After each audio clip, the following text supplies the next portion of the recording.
Diploma join అవుతున్నావా? అయితే video నీకోసమే. So ఈ academic year diploma first year join అవుతున్న ప్రతి ఒక్క స్టూడెంట్ ఈ వీడియో పూర్తిగా చూడండి. మీకు చాలా వాల్యుబుల్ ఇన్ఫర్మేషన్ దొరుకుతుంది. అలాగే డిప్లొమా జాయిన్ అవుతున్న మీ ఫ్రెండ్స్ తో కూడా ఈ వీడియో షేర్ చేయండి, వాళ్ళకి కూడా చాలా హెల్ప్ అవుతుంది.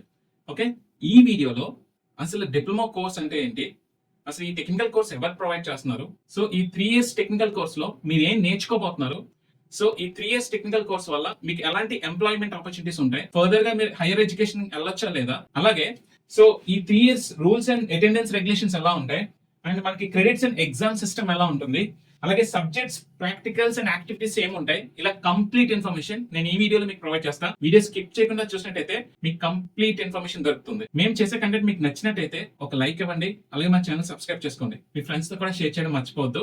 So first of all congrats to all the students who are joining diploma technical course. ఈ డిప్లొమా అనేది ఒక టెక్నికల్ కోర్స్ అనమాట, 3 years టెక్నికల్ ప్రోగ్రామ్. సో ఇది 10th తర్వాత ఎంటర్ చేసే వాళ్ళకన్నా చాలా డిఫరెంట్ గా ఉంటుంది.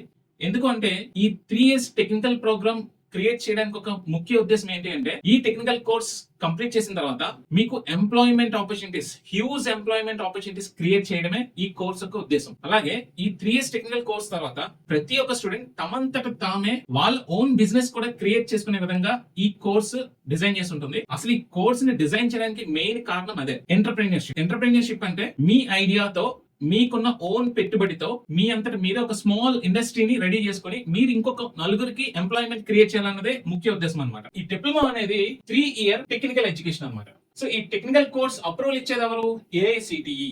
ఇది తెలుసుకోండి. So a technical డిగ్రీకైనా AICTE approval ఉంటేనే చెల్లుతుంది ఆ డిగ్రీ. ఓకే, AICTE అంటే ఏంటి? All India council for technical education. So ఈ AICTE అప్రూవల్ తో Andhra Pradesh state board of technical education and training, ప్రతి ఒక్క స్టూడెంట్ గుర్తుపెట్టుకోండి, మీకు 3 సంవత్సరాలు మీరు ఈ బోర్డ్ అండర్ లోనే ఉంటారు. State board of technical education and training. ఈ SBTT ఆంధ్రప్రదేశ్ వాళ్ళు AICTE అప్రూవల్ తో మీకు టెక్నికల్ కోర్సెస్ ని ప్రొవైడ్ చేస్తున్నారు. మీకు ఆల్రెడీ కౌన్సిలింగ్ కంప్లీట్ అయిపోయి ఏదో ఒక కాలేజ్ లో సీట్ వచ్చి ఉంటారు కదా, మీరు ఏ కోర్స్ జాయిన్ అయ్యారు ఆ కోర్స్ ని ప్రొవైడ్ చేసేది SBTT. SBTT more than 15 to 20 diploma technical courses provide చేస్తున్నారు. అసలు మీరు ఏ కోర్స్ జాయిన్ అయ్యారు, ఆ కోర్స్ ఎందుకు తీసుకున్నారు అనేది మన కామెంట్ సెక్షన్ లో పోస్ట్ చేయండి. ఈ 3 years డిప్లొమా తర్వాత మనకి ఎంప్లాయ్మెంట్ ఆపర్చునిటీస్ క్రియేట్ అవుతాయి. మీరు కావాలంటే హైయర్ ఎడ్యుకేషన్ చదువుకోవచ్చు. ఓకే, మీకు స్కిల్స్ ఉంటే, మీకు నాలెడ్జ్ ఉండి, మీకు మంచి ఐడియాస్, మీ దగ్గర పెట్టుబడి ఉంటే మీరు ఎంటర్ప్రెన్యూర్ కూడా అవ్వచ్చు. లేదా మీకు మంచి స్కిల్, మంచి నాలెడ్జ్, మంచి కాన్సెప్ట్ ఉంటే మీరు గవర్నమెంట్ ఆపర్చునిటీస్ కూడా క్రాక్ చేయవచ్చు. ఇది ఈ డిప్లొమా యొక్క ముఖ్య ఉద్దేశం. ఇప్పుడు మీరు ఈ 3 years టెక్నికల్ కోర్స్ లో మీరు ఏం చదువుకోబోతున్నారు అనేది డిసైడ్ చేసేది కరికులం అన్నమాట. సో కరికులం అంటే ఏం లేదు, ఈ 3 years టెక్నికల్ కోర్స్ లో మీరు ఏం చదువుకోవాలి, ఏ ల్యాబ్స్ చేయాలి, అసలు ఆ ల్యాబ్స్ లో ఏం నేర్చుకోవాలి, ఓకే, సో ఎలాంటి స్కిల్స్ మీకు నేర్పాలి, ఓకే, గైడ్ లైన్స్, ఈ రూల్స్, ఈ రెగ్యులేషన్స్ అన్ని కూడా ఈ బుక్ లోనే ఉంటది. దాన్నే కరికులం అంటాం. ఓకే, ఈ SBTT యొక్క ఫ్రేమ్ వర్క్ అనమాట. ఈ academic year diploma first year join అవుతున్న పిల్లలందరూ SBTT వాళ్ళు ఇంట్రడ్యూస్ చేసిన కొత్త కరికులం చదువుతారు. ఇది ఈ ఇయర్ నుంచి ఇంట్రడ్యూస్ చేస్తున్నారు. దీన్ని C26 కరికులం అంటారు. సో ఈ C26 కరికులం లో complete syllabus, guide lines, road map మొత్తం ఉంటుంది అనమాట. అసలు ఈ 3 years టెక్నికల్ కోర్స్ లో మీరు ఏం నేర్చుకుంటారు, ఎలా నేర్చుకోవాలి, మీకు అసలు ఎలాంటి స్కిల్స్ మీకు నేర్పించాలి, కంప్లీట్ ఇన్ఫర్మేషన్ ఈ కరికులం లోనే ఉంటుంది. మీరు ఏ కోర్స్ అయితే జాయిన్ అయ్యారో ఆ కోర్స్ కి సెపరేట్, ప్రతి కోర్స్ కి ఒక సెపరేట్ కరికులం ఉంటుంది. ఆ కరికులం ని మీరు అడిగి తీసుకోండి. మీరు ఏ ఇయర్ ఏ సెమిస్టర్ చదువుతున్నారో ఆ సెమిస్టర్ లో మీరు ఏం చదువుకోవాలి, ఏ సిలబస్ చదవాలి, ఏ ల్యాబ్స్ చేయాలి, అలాగే ఏ బుక్స్ ఫాలో అవ్వాలి, ఇలా కంప్లీట్ ఇన్ఫర్మేషన్ ఈ కరికులం లోనే దొరుకుతుంది. ఈ కరికులం ఒక మెయిన్ ఇంట్రెస్ట్ ఏంటి అంటే ఫోకస్ ఏంటి అంటే, ఈ ఇయర్ నుంచి ఎవరైతే టెక్నికల్ కోర్సెస్ చేస్తున్నారో వాళ్ళందరూ కూడా ఇండస్ట్రీ రెడీగా ఉండాలి. ఇండస్ట్రీ రెడీగా ఉండాలనేది ముఖ్య ఉద్దేశం. సో చూడండి, ఇండస్ట్రీ రిలేటెడ్ స్కిల్స్ అనేది అలవర్చుకునేలా కరికులం ని డిజైన్ చేశారు. అలాగే artificial intelligence and machine learning, latest technologies మీకు ఇంట్రడ్యూస్ చేస్తున్నారు. Internet of things, AML, industry 4.0 అంటే ఇప్పుడు ప్రెసెంట్ డే ట్రెండ్ కి తగ్గ ఆటోమేషన్, ట్రాన్స్ఫర్మేషన్, ఇదంతా కూడా మీరు అర్థం చేసుకోవాలి. అలాగే ఈ 3 years టెక్నికల్ కోర్స్ కంప్లీట్ చేసే టైంకి మీరు రెడీగా ఉండాలి ఇండస్ట్రీకి. సో ఆ విధంగా మీకు ఏంటంటే కోర్స్ ని ఈ కరికులం డిజైన్ చేశారు. ప్రాక్టికల్ లెర్నింగ్, సో ఏం నేర్చుకున్నా సరే అది మీరు ప్రాక్టికల్ గా ఎక్స్పీరియన్స్ చేసే విధంగా ల్యాబ్స్ ఇవన్నీ ఉంటాయి అన్నమాట, కాన్సెప్ట్స్ అన్ని. ఓకే, నెక్స్ట్ మెయిన్ ఏంటంటే అవుట్కమ్ బేస్డ్ ఎడ్యుకేషన్ మీద ఫోకస్ చేశారు. సో ఈ కరికులం ఫాలో అయ్యి కంప్లీట్ కాన్సెప్ట్స్, స్కిల్స్ మీరు డెవలప్ చేసుకుంటే మీరు ఇండస్ట్రీ రెడీ పర్సన్ అవుతారు, అలాగే మీకు మంచి ఎంప్లాయ్మెంట్ దొరుకుతుంది. ఓకే, సో నెక్స్ట్ మీకు డిప్లొమా స్ట్రక్చర్ ఎలా ఉంటుంది అంటే మీరు ఈ 3 సంవత్సరాలు మీరు చదువుకునే ఈ టెక్నికల్ కోర్స్ ఎలా ఉండబోతుంది అంటే, చూడండి ఈ కోర్స్ అనేది 3 years డ్యూరేషన్. మీకు ఫస్ట్ ఇయర్ లో ఇయర్ సిస్టమ్ ఉంటుంది. ఇయర్ సిస్టమ్ అంటే మీరు ఇప్పుడు జాయిన్ అయిన దగ్గర నుంచి నెక్స్ట్ ఇయర్ వరకు జస్ట్ మీరు సబ్జెక్ట్స్, ల్యాబ్స్ ఇవన్నీ చదువుకుంటారు. ఓకే, సో మీకు ఎగ్జామ్స్ అనేది మీకు 1 year తర్వాతే ఉంటాయి. సో ఫస్ట్ ఇయర్ అనేది ఇయర్ సిస్టమ్, అండ్ మీకు సెకండ్ ఇయర్ లో సెమిస్టర్ సిస్టమ్ ఇంట్రడ్యూస్ చేస్తారు. సెకండ్ ఇయర్ లో సెమిస్టర్ సిస్టమ్ ఎలా ఉంటుందంటే, ఎవ్రీ 6 months కి ఒక సెమిస్టర్ ఉంటుంది. ఇదిగోండి, సెకండ్ ఇయర్ లో ఫస్ట్ 6 months కి ఒక సెమిస్టర్, సెమిస్టర్ 3, నెక్స్ట్ 6 months కి ఇంకొక సెమిస్టర్, సెమిస్టర్ 4. అంటే ఎవ్రీ 6 months కి ఒక సెమిస్టర్ వస్తుంది. ఓకే, ఇది ఇక్కడే మీకు అలవాటు చేసుకోవడం వల్ల ఇంజనీరింగ్ మొత్తం కూడా సెమిస్టర్ సిస్టమే ఉంటుంది. సో మీకు బాగా అలవాటు అయిపోతుంది. సో అప్పుడు ఇంజనీరింగ్ ఈజీ అయిపోతుంది. ఓకే, సో నెక్స్ట్ మీకు ఫైనల్ ఇయర్ అనేది మళ్ళీ 6 months ఉంటుంది. కానీ ఒక 6 months మీరు ఏంటంటే సెమిస్టర్ చదువుతారు, ఇంకొక 6 months మ్యాండేటరీగా ఇండస్ట్రియల్ ట్రైనింగ్ వెళ్ళాలి. అది కంపల్సరీ చేసేసారు ఈ కరికులం లో. ఓకే, సో మీకు ఫస్ట్ ఇయర్ సబ్జెక్ట్స్ ఎలా ఉంటాయి అనేది నేను చెప్తాను. ఎందుకంటే ఇక్కడ ఫస్ట్ ఇయర్ సిస్టమ్ కాబట్టి మాక్సిమం ఈ డిప్లొమా టెక్నికల్ కోర్స్ చేస్తున్న వాళ్ళలో ఎన్ని కోర్సెస్ అయితే ఉన్నాయో అందులో మాక్సిమం కోర్సెస్ కి, అందులో మాక్సిమం బ్రాంచెస్ కి, ఓకే ఈ కోర్స్ నే మనం బ్రాంచ్ అని కూడా అంటాం, మాక్సిమం కోర్స్ లేదా బ్రాంచెస్ కి చాలా వరకు కామన్ సబ్జెక్ట్స్ ఉంటాయి. అవి ఏంటంటే మీకు చెప్తాను చూడండి. సో మనకి ఈ ఫస్ట్ ఇయర్ సబ్జెక్ట్స్ అనేవి థియరీ సబ్జెక్ట్స్ ఉంటాయి, ప్రాక్టికల్ సబ్జెక్ట్స్ ఉంటాయి, ఆడిట్ సబ్జెక్ట్స్ ఉంటాయి, అండ్ యాక్టివిటీస్ ఉంటాయి. ఓకే, సో ఇంతకు ముందు ఈ ఆడిట్, ఈ యాక్టివిటీస్ అనేవి లేవు, కేవలం థియరీ అండ్ ప్రాక్టికల్ సబ్జెక్ట్స్ ఉండేది. ఇప్పుడు కొత్తగా ఆడిట్ అండ్ యాక్టివిటీస్ అనేవి ఇంట్రడ్యూస్ చేశారు. Okay, so first of all so మనకి ఇది టెక్నికల్ కోర్స్ కాబట్టి theory come practical come audit activity courses అనేవి మేళవించి ఈ కరికులం రెడీ చేశారు.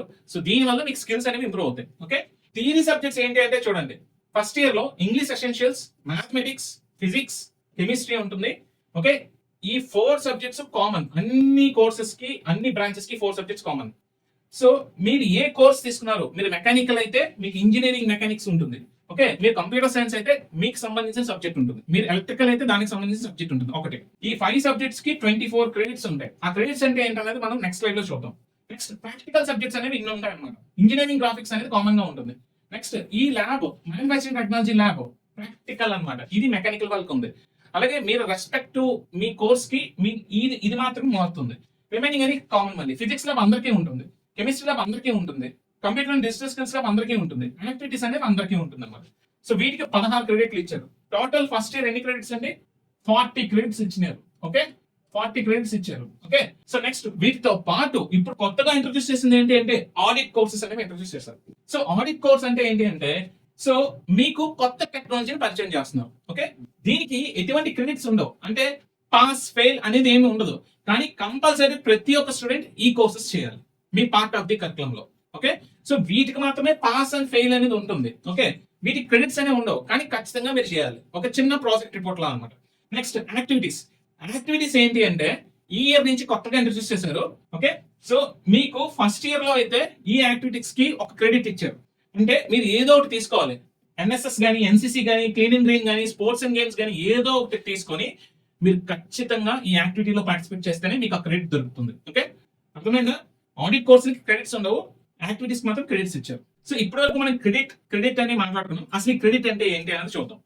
So what are credits? Credits indicate the weightage of each course అన్నమాట. So credit ఏం indicate చేస్తుంది? ఆ కోర్స్ యొక్క వెయిటేజ్ ఇండికేట్ చేస్తుంది. సో చూడండి ఇక్కడ చూడండి, ఇక్కడ ఉన్న సబ్జెక్ట్స్ లో ఎక్కువ వెయిటేజ్ ఉన్న సబ్జెక్ట్ ఏది? ఇంజనీరింగ్ మ్యాథమెటిక్స్ కి ఎక్కువ వెయిటేజ్ ఉంది, ఎందుకంటే 6 credits. ఆ క్రెడిట్స్ అంటే వెయిటేజ్. ఇంజనీరింగ్ మ్యాథమెటిక్స్ 6 credits, అలాగే ఇంజనీరింగ్ మెకానిక్స్ కి 6 credits ఇచ్చారు. చూడండి, అలాగే ఇక్కడ చూడండి, ఇక్కడ మీ కోర్స్ కి సంబంధించిన ల్యాబ్ ఇది, మ్యానుఫ్యాక్చరింగ్ టెక్నాలజీ ల్యాబ్ అనేది మెకానికల్ వాళ్ళకి సంబంధించిన ల్యాబ్. ఇక్కడ చూడండి 5 credits ఇచ్చారు, అంటే వెయిటేజ్ ఎక్కువ ఉంది. మీ కొన్ని సబ్జెక్ట్స్ కి వెయిటేజ్ ఎక్కువ ఉంటుంది. ఓకే, సో ఒక సబ్జెక్ట్ మీరు పాస్ అయితే మీకు ఆ క్రెడిట్స్ అనేది మీకు అలాట్ అవుతాయి అనమాట, అది గుర్తుపెట్టుకోండి. ఓకే, సో ఇప్పటి వరకు మీరు చూసింది ఏంటంటే పాస్ అయితే పాస్, ఫెయిల్ అయితే ఫెయిల్. ఓకే, పాస్ అయితే ఎన్ని మార్క్స్ వచ్చాయి దాన్ని బట్టి పర్సెంటేజ్ ఉంటుంది. దాంతో పాటు మీకు పాస్ అయిన తర్వాత ఈ క్రెడిట్స్ అనేది మీకు అలాట్ చేస్తారు అన్నమాట. అంటే మీరు ఇప్పుడు ఈ సబ్జెక్ట్ పాస్ అయిపోయారు అనుకోండి, ఈ క్రెడిట్స్ మీకు వచ్చేస్తాయి. సో ఒక్కొక్క సబ్జెక్ట్ కి కొన్ని క్రెడిట్స్ ఉంటాయి. మీరు ఆ సబ్జెక్ట్ పాస్ అయితే మీకు ఆ క్రెడిట్స్ వస్తాయి. ఓకే, సో ఇలా అన్ని సబ్జెక్ట్స్ పాస్ అయితే ఆ సబ్జెక్ట్ సంబంధించిన క్రెడిట్స్ అన్ని వస్తాయి. ఇలా ఎన్ని సబ్జెక్ట్స్ పాస్ అయ్యారో ఆ సబ్జెక్ట్ పాస్ అయిన క్రెడిట్స్ అన్ని కూడా లెక్కిస్తే టోటల్ గా 120 క్రెడిట్స్ రావాలి. ఆ 120 క్రెడిట్స్ వస్తేనే మీకు డిప్లొమా అనేది అవార్డ్ చేస్తారు. ఈ డిప్లొమా టెక్నికల్ కోర్స్ అనేది ఇవ్వాలి అంటే మీకు 120 క్రెడిట్స్ ని మీరు ఎర్న్ చేయాలి. దీనికి మీరు చేయాల్సింది ఏమీ లేదు, జస్ట్ మీరు ఆ సబ్జెక్ట్ పాస్ అవ్వడమే.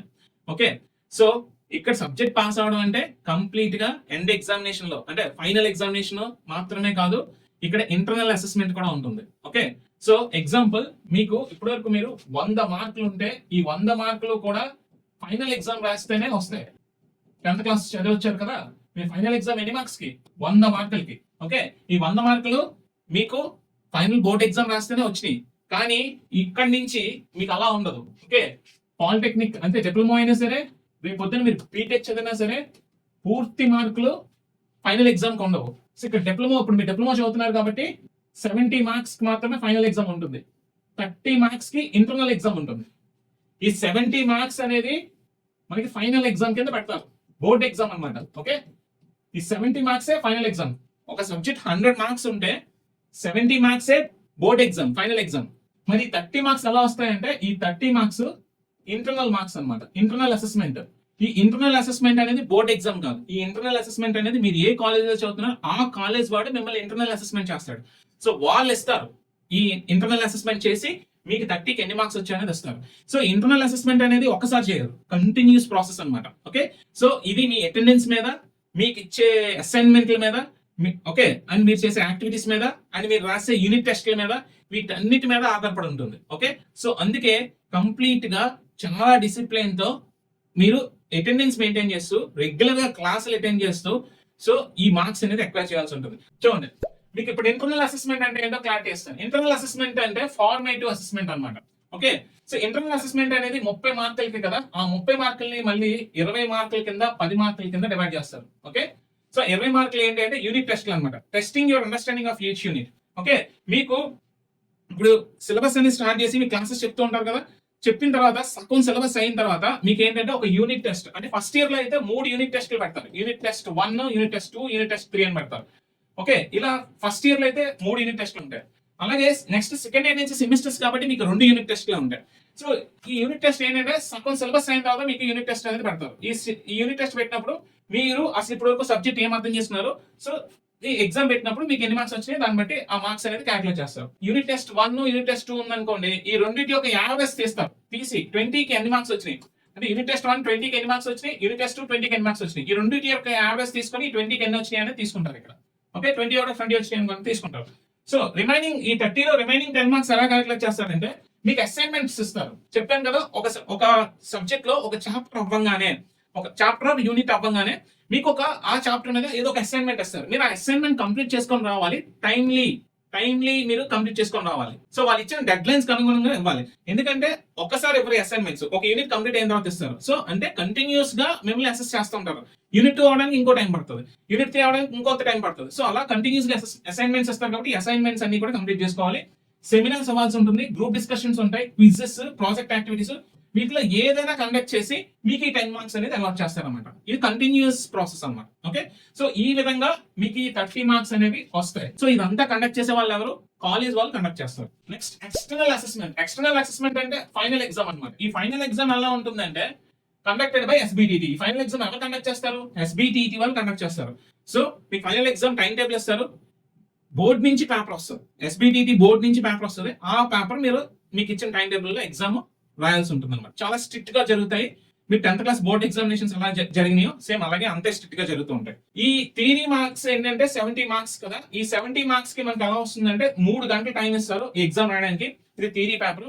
సో ఆ ప్యాటర్న్ ఎలా ఉంటుందంటే, సో ఈ 3 గంటలు మనకి ఏంటంటే 2 సెక్షన్స్ అటెంప్ట్ చేయాల్సి ఉంటుంది. సెక్షన్ ఏ, సెక్షన్ బి అనేది ఉంటుంది.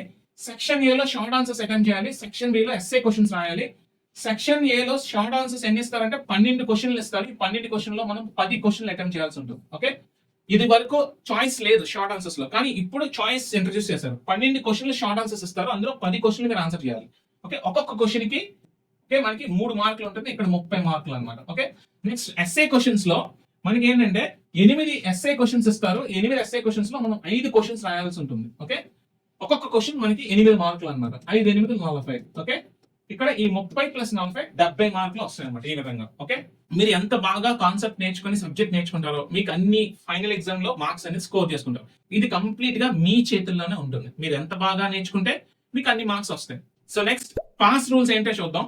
అంటే ఒక సబ్జెక్ట్ ఎలా పాస్ చేస్తారు, మినిమం రిక్వైర్మెంట్స్ ఏంటి, ఒక సబ్జెక్ట్ పాస్ అవడానికి మినిమం రిక్వైర్మెంట్స్ ఏంటి. ఈ థియరీ సబ్జెక్ట్ కదా, థియరీ సబ్జెక్ట్ లో టోటల్ మార్క్స్ ఎంత అంటే 100 మార్క్స్. ఈ 100 మార్క్స్ లో 70 marks final exam, 30 marks internal exam. Okay, ఈ 70 మార్క్స్ లో మీకు మినిమం 25 మార్క్స్ వస్తేనే మీరు పాస్ అవుతారు theory exam. Okay, final exam 70 marks conduct చేస్తున్నారా, మీరు ఫైనల్ ఎగ్జామ్ పాస్ అవ్వాలంటే minimum marks to pass the final exam is 25 marks. ఇది గుర్తుపెట్టుకోండి, 25 marks. Okay, so internal exam minimum marks ఎంత రావాలి అంటే 10 మార్క్స్ రావాలి, మినిమం 10 మార్క్స్ రావాలి.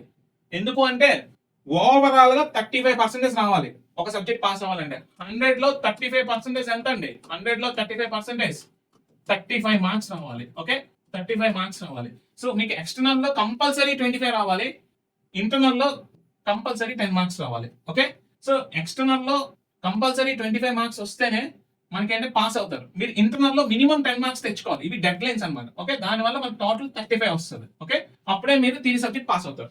అదే ప్రాక్టికల్ అనుకోండి, మినిమం మీకు ఎంత రావాలంటే 50% ఆఫ్ ది మార్క్స్ రావాలి. అది ఎంతకుంటే అంతకి. 100 మార్క్స్ అనుకోండి ప్రాక్టికల్ ఎగ్జామినేషన్, మీకు మినిమం 50% రావాలి, అంటే 50 మార్క్స్ రావాలి పాస్ అవ్వాలి అంటే. ఓకే, ఇండస్ట్రియల్ ట్రైనింగ్ కూడా అంటే ఇండస్ట్రియల్ ట్రైనింగ్ మార్క్స్ ఎన్నైతే అందులో మినిమం మార్క్స్ రావాలి. ఒకవేళ ఇండస్ట్రియల్ ట్రైనింగ్ మార్క్స్ 300 అనుకోండి, మీకు మినిమం 150 రావాలి పాస్ అవ్వాలి అంటే.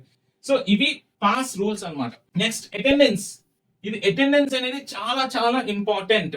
ఓకే, ఇక్కడ మీరు 10th క్లాస్ చదివినప్పుడు స్కూల్లో మీరు ప్రైవేట్ లో కూడా రాసేసి ఉంటారు. అంటే స్కూల్ అటెండ్ అవ్వకుండా ప్రైవేట్ గా కూడా అప్లై చేసి ఉంటారు కొంతమంది.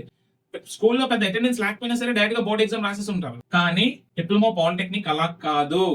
మీరు కంటిన్యూస్ గా అటెండెన్స్ మెయింటైన్ చేయాలి, రెగ్యులర్ గా అటెండెన్స్ మానిటర్ చేస్తూ ఉంటారు. ఇక్కడ అటెండెన్స్ కానీ లేకపోయినట్టయితే మిమ్మల్ని ఎగ్జామ్స్ రాయనవరు. సో మిమ్మల్ని ఫర్దర్ గా ముందుకు పంపించరు, మిమ్మల్ని డిటైన్ చేస్తారు. డిటైన్ అంటే మీకు ఫైనల్ ఎగ్జామినేషన్ రాయనవ్వలేదు అనుకోండి, మీరు డిటైన్ అయిపోయినట్టే, మళ్ళీ మీరు రీఅడ్మిషన్ తీసుకోవాల్సి ఉంటుంది. గుర్తుపెట్టుకోండి. ఓకే, మినిమం అటెండెన్స్ ఎంత మెయింటైన్ చేయాలి అంటే 75% మినిమం అటెండెన్స్ అనేది మెయింటైన్ చేయాలి. గుర్తుపెట్టుకోండి. ఓకే, కొన్ని మెడికల్ కేసెస్, ఒకవేళ జెన్యూన్ మెడికల్ కేసెస్ ఉన్నాయనుకోండి, మీకు మినిమం 65 to 75% మధ్యలో మెయింటైన్ చేయాలి. 65% కన్నా తక్కువ ఉండకూడదు. ఈవెన్ మీకు మెడికల్ కండిషన్ బాగోలేకపోయినా మీరు మినిమం 65% మెయింటైన్ చేయాలి. 65% మెయింటైన్ చేసినప్పుడు మెడికల్ కాండినేషన్ అని చెప్పి మీకు కొంత ఫీజు ఉంటుంది. ఆ ఫీజు పే చేసినట్టయితే బోర్డుకి, ఎస్బిటి బోర్డుకి పే చేసినట్టయితే, అది కూడా మీ అటెండెన్స్ 65 to 75% మధ్యలో ఉండి మీ జెన్యూన్ మెడికల్ కండిషన్ అయితే ఈ మెడికల్ కాండినేషన్ కట్టించుకొని మిమ్మల్ని ఎగ్జామ్స్ పంపించేస్తారు. ఒకవేళ మీ పర్సెంటేజ్ మాత్రం అటెండెన్స్ పర్సెంటేజ్ లెస్ దాన్ 65% ఉంటే మిమ్మల్ని డైరెక్ట్ గా డిటైన్ చేస్తారు. మీరు ఎలిజిబిలిటీ ఉండదు, అసలు మీరు ఏ ఎగ్జామ్ రాయడానికి మీకు ఎలిజిబిలిటీ ఉండదు. ఇది చాలా స్ట్రిక్ట్ రూల్స్, చాలా సంవత్సరాల నుంచి ఫాలో అవుతున్నారు. ఓకే, ఇండస్ట్రియల్ ట్రైనింగ్ లో మాత్రం మీకు మినిమం 90% అటెండెన్స్ మాత్రం మెయింటైన్ చేయాలి. కంపల్సరీ 90% అటెండెన్స్ మెయింటైన్ చేయాలి. ఎందుకంటే ఇండస్ట్రియల్ ట్రైనింగ్ చాలా నెగ్లెక్ట్ చేశారు ఇంతకు ముందు కరికులమ్స్ వల్ల, అందుకని కొత్త రూల్ తీసుకొచ్చారు. Industrial training compulsory 90% attendance maintain చేయాలి. దీన్ని మాత్రం లైట్ తీసుకోవద్దు. ప్రతి ఒక్క స్టూడెంట్ మినిమం 75% అటెండెన్స్ ఉండే విధంగా చూసుకోండి. సో అటెండెన్స్ ఎలా క్యాలిక్యులేట్ చేస్తారంటే సింపుల్. ఒక సెమిస్టర్ లో ఒక 180 డేస్ ఉందనుకోండి, ఈ 180 డేస్ లో మీరు మినిమం 75% అటెండెన్స్ రావాలి. ఓకే, 100 డేస్ కి మీరు మినిమం ఎన్ని డేస్ వెళ్ళాలి, 75 డేస్ వెళ్ళాలి మినిమం 100 డేస్ కి. సో దాన్ని బట్టి లెక్క పెట్టుకోండి. ఓకే, 75% అటెండెన్స్ 80% తగ్గకుండా చూసుకోండి. Next CGPA. ఇక్కడ చూడండి, ఇక్కడ సిజిపిఏ అంటే మీకు పర్సంటేజ్ ఉండదు, ఇక్కడ మీకు పాయింట్స్ ఇస్తారు. సిజిపిఏ అంటే క్యుములేటివ్ గ్రేడ్ పాయింట్స్ అన్నమాట. ఓకే, క్యుములేటివ్ గ్రేడ్ పాయింట్స్ అన్నమాట. ఓకే, ఎస్జిపిఏ అని ఉంటుంది. మీ ప్రతి సెమిస్టర్ లో మీకు వచ్చేది ఏంటంటే ఎస్జిపిఏ అంటే సెమిస్టర్ గ్రేడ్ పాయింట్ అన్నమాట. సెమిస్టర్ గ్రేడ్ పాయింట్స్ ఇస్తారు. ఓకే, మీకు first year semester grade points ఎంత, okay, first year semester grade points ఎంత, థర్డ్ సెమిస్టర్ గ్రేడ్ పాయింట్స్ ఎంత, ఫోర్త్ సెమ్ గ్రేడ్ పాయింట్స్ ఎంత, ఫిఫ్త్ సెమ్ గ్రేడ్ పాయింట్స్ ఎంత, industrial training grade points ఎంత, ఇవన్నీ semester grade points అన్ని add చేస్తే మనకి క్యుములేటివ్ గ్రేడ్ పాయింట్స్ వస్తాయి. ఆ క్యుములేటివ్ గ్రేడ్ పాయింట్స్ బట్టి మీకు ఎంత పర్సెంటేజ్ వచ్చిందా అనేది మీకు తెలుస్తుంది. చూడండి, మీకు సిజిపిఏ 7.5 లేదా గ్రేటర్ దాన్ 7.5 ఉంటే మీకు first class with distinction award చేస్తారు. ఓకే, ఈ ఫస్ట్ క్లాస్ విత్ డిస్టింక్షన్ రావాలి అంటే మీ ఎప్పుడు కూడా బ్యాక్లాగ్ అనేది రాయకూడదు. డిస్టింక్షన్ రావాలి అంటే బ్యాక్లాగ్ రాయకూడదు. బ్యాక్లాగ్ రాసారా మీకు డిస్టింక్షన్ ఇవ్వరు. ఓకే, బ్యాక్లాగ్ రాయకుండా ఉంటే మాత్రం మీకు ఫస్ట్ క్లాస్ విత్ డిస్టింక్షన్ ఇస్తారు. ఓకే, మీకు CGPA cumulative grade point 6 to 7.49 మధ్యలో ఉంటే మీకు ఫస్ట్ క్లాస్ అవార్డ్ అవుతుంది. మీకు లెస్ దాన్ 6 ఉంటే సెకండ్ క్లాస్ ఇస్తారు అంతే. ఇప్పుడు ఈ సిజిపిఏ క్యూములేటివ్ గ్రేడ్ పాయింట్ ని పర్సెంటేజ్ లో మార్చుకోవాలంటే ఇంటూ 10 చేశారు అనుకోండి, అది పర్సెంటేజ్ లోకి మారిపోద్ది. 7.82 వచ్చింది మీకు సిజిపిఏ. 7.82 ఇంటూ 10 78.2% కి ఈక్వల్ అనమాట. ఓకే, గుర్తుపెట్టుకోండి. మీకు డిప్లొమా అవార్డ్ అవ్వాలంటే 120 క్రెడిట్స్ మీకు రావాలి. చూడండి, ఫస్ట్ ఇయర్ 40 క్రెడిట్స్ ఉంటాయి, థర్డ్ సెమ్ 20 క్రెడిట్స్ ఉంటాయి, ఫోర్త్ సెమ్ 20 క్రెడిట్స్ ఉంటాయి, ఫిఫ్త్ సెమ్ 20 క్రెడిట్స్ ఉంటాయి, ఇండస్ట్రియల్ ట్రైనింగ్ 20 క్రెడిట్స్ ఉంటాయి, టోటల్ 120 క్రెడిట్స్. ఇవన్నీ 120 క్రెడిట్స్ వస్తే, అంటే అన్ని పాస్ అయితే 120 క్రెడిట్స్ వస్తే, 120 క్రెడిట్స్ ఇస్తేనే డిప్లొమా అవార్డ్ అవుతుంది. ఓకే, సో మీ డిప్లొమా ఈజీగా కంప్లీట్ చేయాలంటే మీరు ఈ టిప్స్ ఫాలో అవ్వాలి. సో ఫస్ట్ ఏంటంటే ప్రతి క్లాస్ ని అటెండ్ చేయండి. మీరు ప్రతి క్లాస్ ని అటెండ్ చేస్తేనే మీ కాన్సెప్ట్ అర్థం అవుతుంది. కాన్సెప్ట్ అర్థం అయితేనే మీరు ఫైనల్ ఎగ్జామ్ 70 మార్క్స్ లో స్కోర్ చేయగలరు. ఓకే, సో అటెండ్ చేయడం వల్ల, ప్రతి క్లాస్ ని అటెండ్ చేయడం వల్ల మీకు అటెండెన్స్ కూడా మినిమం 75% తగ్గకుండా ఉంటారు. ఓకే, యూనిట్ టెస్ట్ అస్సలు మిస్ అవ్వద్దు.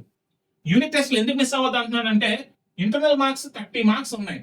ఈ ఇంటర్నల్ మార్క్స్ 30 మార్క్స్ లో యూనిట్ టెస్ట్ 20 మార్క్స్ ఉన్నాయి. మీరు ఎటువంటి పరిస్థితుల్లో యూనిట్ టెస్ట్ కానీ మిస్ అయ్యారా, మీకు ఈ 20 మార్క్స్ 0 పెట్టేస్తారు. ఓకే, సో చూసుకోండి. సో యూనిట్ టెస్ట్ మాత్రం అస్సలు మిస్ అవ్వద్దు. అలాగే రెగ్యులర్ గా ఇంటర్నల్ అసెస్మెంట్ కి 10 మార్క్స్ ఉన్నాయి కాబట్టి వీటిలో కూడా కోల్పోతారు. అందుకని ఏ టెస్ట్ ని మిస్ అవ్వద్దు. రెగ్యులర్ గా కాలేజీలకు వెళ్ళండి, రెగ్యులర్ గా క్లాసెస్ అటెండ్ అవ్వండి. నెక్స్ట్, అసైన్మెంట్స్ ఇచ్చినట్టు కంప్లీట్ చేయండి. ఎందుకంటే ఇంటర్నల్ అసెస్మెంట్ లో 10 మార్క్స్ కి అసైన్మెంట్స్ వెయిటేజ్ ఉంది కాబట్టి అసైన్మెంట్స్ లేట్ చేయొద్దు. Okay, next, participate in labs మాత్రం నెగ్లెక్ట్ చేయొద్దు. ల్యాబ్స్ ఎందుకు నెగ్లెక్ట్ చేయొద్దు అంటున్నానంటే, ప్రాక్టికల్ నాలెడ్జ్ ల్యాబ్స్ ద్వారానే వస్తుంది. మీకు మంచి ప్రాక్టికల్ నాలెడ్జ్ రావాలి అంటే మీరు ల్యాబ్స్ అన్ని అటెండ్ చేయాలి.